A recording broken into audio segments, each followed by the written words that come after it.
जय श्री हरि। तुमेव माता च पिता तुमेव बन्धुश्च सखा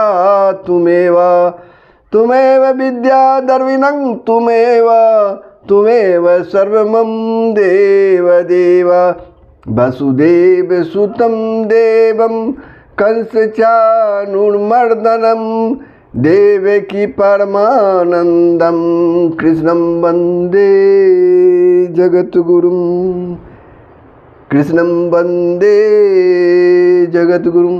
जय श्री हरि।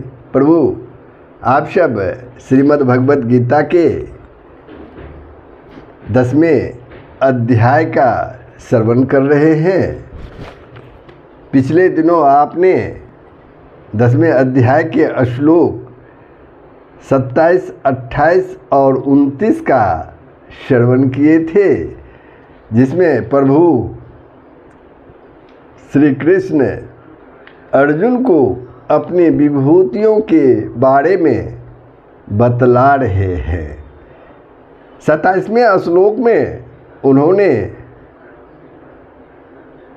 अर्जुन को बताया कि घोड़ों में अमृत के साथ उत्पन्न होने वाले उक्षे सर्वा नामक घोड़ा श्रेष्ठ हाथियों में ऐरावत नामक हाथी और मनुष्यों में राजा मुझको ही जान अपनी विभूति के बारे में बता रहे हैं प्रभु श्री कृष्ण। और श्लोक 28 में उन्होंने बताया कि मैं शस्त्रों में वज्र और गौओं में कामधेनु। शास्त्रोक्त रीति से संतान के उत्पत्ति का कारण कामदेव है और सर्पों में सर्पराज वासुकी हूँ मैं। साथ ही 29वें श्लोक में उन्होंने बताया मैं नागों में शेषनाग और जलचरों का अधिपति वरुण देवता हूँ और पितरों में अर्यमा नामक पितर तथा शासन करने वालों में अमराज मैं ही हूँ। ये सारे विभूति प्रभु श्री कृष्ण अर्जुन को बतला रहे हैं। अभी प्रभु अब श्लोक 30 से प्रारंभ होगा। श्रीमद् भगवद गीता के 10वें अध्याय के श्लोक 30 मैं प्रारंभ कर रहा हूँ। 30, 31, 32 ये तीनों श्लोकों में प्रभु अब देखिए क्या क्या अपनी विभूति बतलाते हैं। वो तो श्रवण आप जब करेंगे तो आपको स्वयं पता चल जाएगा। प्रभु श्लोक 30 प्रारंभ हो उसके पूर्व आप लोगों से नम्र निवेदन है कि यदि आपने वीडियो को सब्सक्राइब नहीं किया है तो अवश्य कर देंगे, कमेंट तो अवश्य ही करेंगे, लेकिन टिप्पणी अवश्य ही लिख करके भेजेंगे ताकि मैं जान सकूं इससे बेहतर, इससे अच्छा और कैसे गीता का पाठ कर सकूं। लाइक भी करेंगे, शेयर करेंगे। जय श्री हरि। तो श्री प्रभु श्री कृष्ण का नाम लेकर के श्लोक 30 इसमें क्या विभूति अपना विभूति बतला रहे हैं उसका श्रवण कीजिए। प्रह्लाद च अस्मि दैत्यानां कालः कलयाताम् अहम् मृगानां च मृगेन्द्रः अहं बन्ते च पक्षिणां। क्या कहते हैं प्रभु? प्रह्लाद च अस्मि दैत्यानां, प्रह्लाद च अस्मि दैत्यानां, मैं दैत्यों में प्रह्लाद कालः कलयताम अहम, और गणना करने वालों का समय हूँ, तथा मृगानाम च मृगेन्द्र अहम, तथा पशुओं में मृगराज हूँ, पशुओं में मृगराज सिंह और पक्षियों में गरुड़ हूँ। वनतयः च पक्षिणाम, और पक्षियों में गरुड़ हूँ। ये प्रभु श्री कृष्ण अपनी विभूति बताते हुए श्लोक 30 में कहते हैं। अब एक प्रश्न उठता है, दैत्यों में प्रह्लाद को अपना स्वरूप बतलाने का प्रभु का क्या अभिप्राय है। तो उनका क्या अभिप्राय है वो भी श्रवण कर लीजिए। दिति के वंशज को दैत्य कहते हैं। दिति के वंशज को क्या कहते हैं? दैत्य कहते हैं। उन सब में प्रहलाद उत्तम माने गए हैं, क्योंकि वे सर्व सद्गुण संपन्न परम धर्मात्मा और भगवान के परम श्रद्धालु निष्काम अनन्य प्रेमी भक्त है तथा दैत्यों के राजा है। इसलिए भगवान ने उनको अपना स्वरूप बतलाया है। यहाँ काल शब्द भी एक आया है कि गणना करने वालों का समय हूँ, काल हूँ। तो यहाँ काल शब्द किसका वाचक है और उसे अपना स्वरूप बतलाने का क्या अभिप्राय है? प्रभु जो अपना स्वरूप बतलाए हैं उसका क्या अभिप्राय है? तो प्रभु इसका भाव भी जान लीजिए। यहाँ काल शब्द जो है क्षण, घड़ी, दिन, पक्ष, मास आदि नामों से कहे जाने वाले समय का वाचक है। काल शब्द क्या है, किसका वाचक है? क्षण, घड़ी, दिन, पक्ष, मास आदि नामों से कहे जाने वाले समय का वाचक है।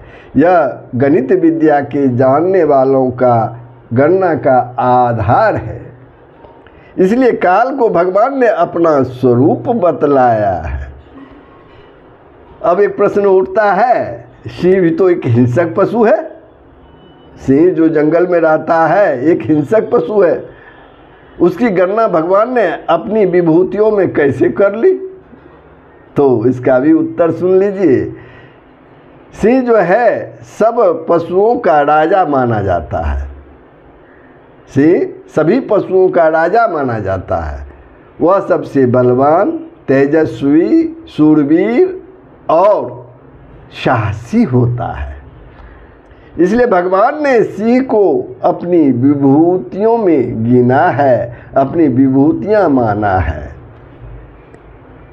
अब एक प्रश्न भी है इसी श्लोक में। पक्षियों में गरुड़ को उन्होंने अपना स्वरूप बतलाया है। प्रभु श्री कृष्ण ने पक्षियों में गरुड़ को अपना स्वरूप बतलाया है। इसका क्या कारण हो सकता है? तो बिंता के पुत्र गरुड़ जी किनके पुत्र थे? बिंता के, पक्षियों के राजा, और उन सबसे बड़े होने के कारण पक्षियों में श्रेष्ठ माने गए हैं। बिंता के पुत्र गरुड़ जी उन सब के राजा और पक्षियों में सबसे श्रेष्ठ माने जाने के कारण सबसे श्रेष्ठ माने गए हैं पक्षियों में। साथ ही ये भगवान के वाहन भी हैं। गरुड़ जी किसके वाहन हैं? भगवान विष्णु के, और उनके परम भक्त भी हैं और अत्यंत पराक्रमी भी हैं ये गरुड़ जी। इसलिए गरुड़ को भगवान ने अपना स्वरूप बतलाया है। अब श्लोक 31 में देखते हैं कि प्रभु अपना स्वरूप किसको बतलाते हैं। तो श्लोक 31, पवनः पवताम अस्मि रामः शस्त्रभृतामहं झषानाम मकरः च अस्मि स्रोतसाम अस्मि जाह्नवी। क्या कहते हैं? पवनः पवताम अस्मि, मैं पवित्र करने वाले में वायु, और राम शस्त्र भृताम अहम, और शस्त्रधारियों में श्री राम हूँ, प्रभु कहते हैं। और झषानाम मकरः च, झषानाम मकरः च अस्मि स्रोतसाम अस्मि जाह्नवी। तथा मछलियों में मगर हूँ और नदियों में श्री भागीरथी गंगा जी मैं ही हूँ, मेरा ही स्वरूप है। तो यहाँ राम शब्द आया है इस श्लोक में। रामः शस्त्रभृताम अस्मि, रामः शस्त्रभृताम अहम। शस्त्रधारियों में मैं राम हूँ। तो ये राम शब्द किसका वाचक है? उनको अपना स्वरूप बतलाने का क्या अभिप्राय है प्रभु का? राम शब्द दशरथ पुत्र भगवान श्री रामचंद्र जी का वाचक है। राम शब्द जो है दशरथ पुत्र भगवान श्री रामचंद्र जी का वाचक है। उनको अपना स्वरूप बतलाकर भगवान ने यह भाव दिखलाया है कि भिन्न भिन्न युगों में, अलग अलग युगों में अलग अलग प्रकार की लीला करने के लिए मैं ही अलग अलग रूप धारण करता हूँ। श्री राम में और मुझ में कोई भी अंतर नहीं है। स्वयं मैं ही श्री राम रूप में अवतीर्ण होता हूँ। अब मछलियों में मगर अपनी विभूति बतलाने का क्या अभिप्राय है? मछलियों में मगर जो बताया है प्रभु श्री कृष्ण की, मछलियों में मैं मगर हूँ, अपनी जो विभूति बतलाया है, इसका क्या अर्थ है, क्या अभिप्राय है, क्या भाव है? जितने प्रकार की मछलियाँ होती है उन सब में मगर बहुत बड़ा और बलवान होता है। इसी विशेषता के कारण मछलियों में मगर को भगवान ने अपनी विभूति बतलाया है। और नदियों में जहानवी यानी गंगा भागीरथी को अपना स्वरूप बतलाने का क्या भाव है प्रभु श्री कृष्ण का? जहानवी अर्थात श्री भागीरथी गंगा जी सभी नदियों में परम श्रेष्ठ है। ये श्री भगवान के चरणोदक से उत्पन्न परम पवित्र है। पुराण और इतिहासों में इनका बड़ा भारी महात्म्य बतलाया गया है। इसके अलावे यह बात भी है कि एक बार भगवान विष्णु स्वयं ही दर्भ रूप होकर बहने लगे थे और ब्रह्मा जी के कमंडल में जाकर गंगा रूप हो गए थे। इस प्रकार साक्षात ब्रह्मदेव होने के कारण भी गंगा जी का अत्यंत महात्म्य है। इसलिए भगवान ने गंगा को अपना स्वरूप बतलाया है। अब देखिए श्लोक 32 में अब किन किन को प्रभु श्री कृष्ण अपना विभूति बतलाते हैं। अब श्लोक 32, सर्वानाम आदि अंतः च मध्यम च एव अहम अर्जुन, अध्यात्म विद्या विद्यानाम वादः प्रवदताम अहम। सर्वानाम आदि अंतः कहते हैं प्रभु, हे अर्जुन, सृष्टियों का आदि और अंत, मध्यम च एव अहम अर्जुन। हे अर्जुन, सृष्टियों का आदि और अंत तथा मध्य भी मैं ही हूँ। अध्यात्म विद्या विद्यानाम, मैं विद्याओं में अध्यात्म विद्या अर्थात ब्रह्म विद्या, वाद प्रवदताम अहम अर्थात ब्रह्म विद्या और परस्पर विवाद करने वालों का तत्व निर्णय के लिए किया जाने वाला बात भी मैं ही हूँ। प्रभु अपनी विभूति बतलाते हुए कहते हैं श्लोक 32 में। अब समस्त विद्याओं में अध्यात्म विद्या को अपना स्वरूप बतलाने का क्या भाव है, इसके बारे में थोड़ा सा जानकारी ले लीजिए। प्रभु श्री कृष्ण जो है अपनी विभूति बतला रहे हैं, उसमें अध्यात्म विद्या के बारे में भी, अध्यात्म विद्या को भी अपना विभूति बतलाए हैं। तो अपना स्वरूप बतलाने का उसका क्या अभिप्राय है? अध्यात्म विद्या या ब्रह्म विद्या उस विद्या को कहते हैं जिसका आत्मा से संबंध है, जो आत्म तत्व का प्रकाश करती है और जिसके प्रभाव से अनायास ही ब्रह्म का साक्षात्कार हो जाता है। संसार में ज्ञात और या अज्ञात, पूरे जगत में ज्ञात या अज्ञात जितनी भी विद्याएं हैं सभी उस ब्रह्म विद्या से निकृष्ट है, कम है, क्योंकि उनसे अज्ञान का बंधन टूटता नहीं बल्कि और भी दृढ़ होता है। परंतु इस ब्रह्म विद्या से अज्ञान की गांठ सदा के लिए खुल जाती है और परमात्मा के स्वरूप का यथार्थ साक्षात्कार हो जाता है। इसी से यह सबसे श्रेष्ठ है, ब्रह्म विद्या जो है सबसे श्रेष्ठ है और इसलिए भगवान ने उसको अपना स्वरूप बतलाया है श्लोक 32 में। अब वाद को विभूतियों में बतलाने का क्या अभिप्राय है? वाद, परस्पर वाद विवाद जो होता है उसमें भी अपनी विभूति, वाद को अपनी विभूति प्रभु श्री कृष्ण बतला रहे हैं, तो उसका क्या अभिप्राय है?